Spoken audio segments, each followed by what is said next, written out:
أعوذ بالله من الشيطان الرجيم.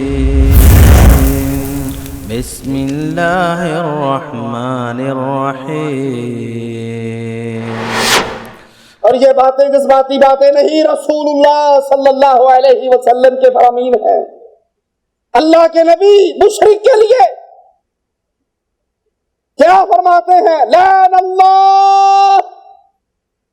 رمضان میں تو رحمت کی باتیں ہیں، رمضان میں تو جنت کے دروازے کھولے جاتے ہیں، رمضان کے اندر تو جہنم کو بند کیا جاتا ہے، رمضان میں تو شیطان کو قید اور جکڑ دیا جاتا ہے. لیکن رسول اللہ صلی اللہ علیہ وسلم کے فرمان پر غور کیجئے. اللہ کے پیارے حبیب فرماتے ہیں لعن اللہ من ذبح لغیر اللہ.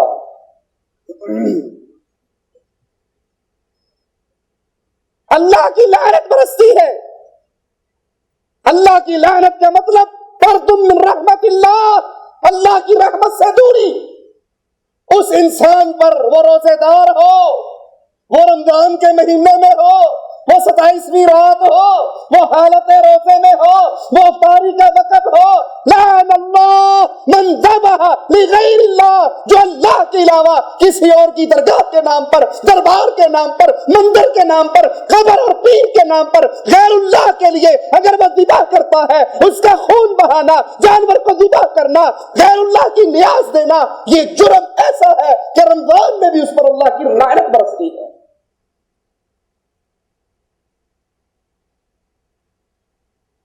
اپنے اعمال کو چیک کر لیجئے، اپنے عقائد کو چیک کر لیجئے، اپنی زندگی کے کردار کو دیکھیے، اس سڑک کو دیکھیے جس پر آپ چل رہے ہو. یہ جنت میں جانے والی ہے یا جہنم میں جانے والی؟ اگر عقیدے یہی ہے کہ تکلیف آ جائے، پریشانی آ جائے، اولاد نہ ملے، شفا نہ ہو، مصیبت آ جائے، غم نہ ٹلے، بیماریاں نہ ٹلے، اجمیر والا بابا ہو یا اجمیر کا بابا ہو، ان کی قبروں پہ جا کے جانوروں کی نیاز دے دو، خون بہا دو، یا حضرت کی 11ویں کا دودھ دے دو، غیر اللہ کی نظر و نیاز تم دے ڈالو. اگر تم حج کرنے آئے ہو اور یہاں بھی بخار ہو گیا ہے تو باقی کی نیاز دینے سے یہاں بھی بخار اتر جاتا ہے.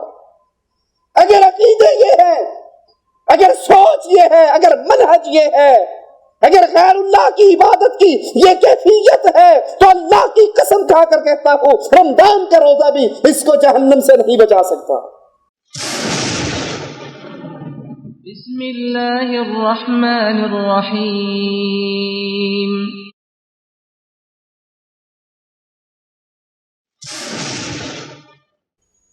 دنیا والے کے گھر میں بیٹھ کر اس اللہ سے جو ساری دنیا کا مالک ہے اس سے رو کر نہیں مانگی، تجھ سے کیا مانگوں؟ میں تو وہاں بھی اگلے جان کے لیے رو رہا تھا. اسی لیے رسول اللہ نے بدر میں آنے والے سے پوچھا تھا اے ہماری مدد کا دعویٰ کرنے والے، اتشہد اللہ الہ الا اللہ، کیا لا الہ الا اللہ کو سمجھتا ہے؟ کہنے لگا نہیں، میں تو اللہ تو منحت کا پجاری ہوں. فرمایا بھاگ جا، محمد کو مشرک کی مدد نہیں چاہیے. جھوٹ بولتا ہے کیوں ٹی وی، جھوٹ بولتا ہے طاہر القادری کہ اس امت میں شرک لا ہی نہیں سکتا، سارے جنتی ہیں. اللہ کہتا ہے جو شرک کرتا ہے وما ہم بخارجین من النار، مشرک جہنم سے نکل سکتا.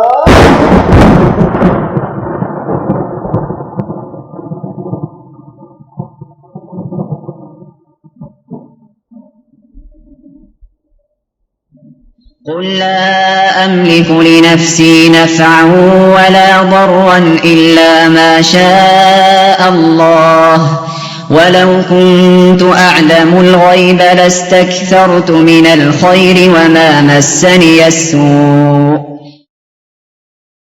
إن أنا إلا نذير وبشير لقوم يؤمنون.